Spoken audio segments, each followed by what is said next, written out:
बिस्मिल्लाहिर्रहमानिर्रहीम। अस्सलाम वालेकुम दोस्तों, उम्मीद करता हूँ आप बिल्कुल ठीक ठाक होंगे। दोस्तों आज है 29 सितंबर सन 2022 और दिन है जुमेरात का। जुमेरात को अक्सर दोस्तों को पेमेंट वगैरह मिलती है, वो किसी कंपनी में है या फिर किसी शिरके वगैरह में, तो कुछ पेमेंट वगैरह मिलती है। तो जो पेमेंट सेंड करते हैं, तो इस वीडियो में मैं आपको बता रहा हूँ पाकिस्तान, इंडिया, श्रीलंका और बांग्लादेश के जो करेंसी रेट हैं, जो आज का रेट है, जो ओमान से अगर आप 1 रियाल सेंड करने के बदले में आपको जो कितने रुपये और कितने टका कितने पैसे मिल रहे हैं, ये तमाम तफसील आप इस वीडियो में जान सकेंगे। तो सबसे पहले पाकिस्तान की बात करते हैं।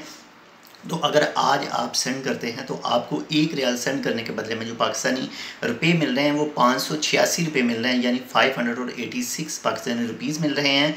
इसके बाद में अगर इंडिया की बात करें तो आज 1 रियाल सेंड करने के बदले में मिल रहे हैं जी 212 इंडियन रुपीज़, यानी 212 इंडियन रुपये है। इसके बाद में बात करते हैं बांग्लादेश की, तो आज 1 रियाल सेंड करने के बदले में जो बांग्लादेशी टका मिल रहा है वो मिल रहा है जी 278 बांग्लादेशी टका, यानी 278 बांग्लादेशी टका। इसके बाद हम बात करें अगर श्रीलंका की, तो आज 1 रियाल सेंड करने के बदले में जो श्रीलंकन रुपीज़ मिल रहे हैं वो मिल रहे हैं जी 929 श्रीलंकन रुपीज़, यानी 929 श्रीलंकन रुपया।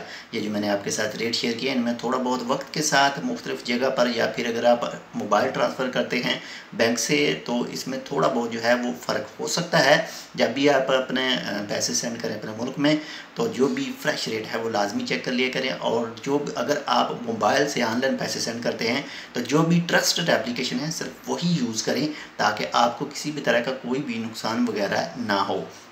अपना भी ख्याल रखिएगा और आपके जो साथ अटैच हैं उनका भी ख्याल रखिएगा। और हमारे लिए यही है कि इस वीडियो को लाइक कर दीजिएगा, और अगर आपने अभी तक हमारे ये चैनल ओमान न्यूज़ टुडे को सब्सक्राइब नहीं किया तो आप इसको सब्सक्राइब कर सकते हैं मज़ीद ऐसी ही मालूमात वीडियोज़ के लिए और कुछ दूसरी मालूमात वीडियोज़ के लिए। तो इंशाल्लाह मिलते हैं आपसे दूसरी अपडेट के साथ, तब तक के लिए अल्लाह हाफिज़।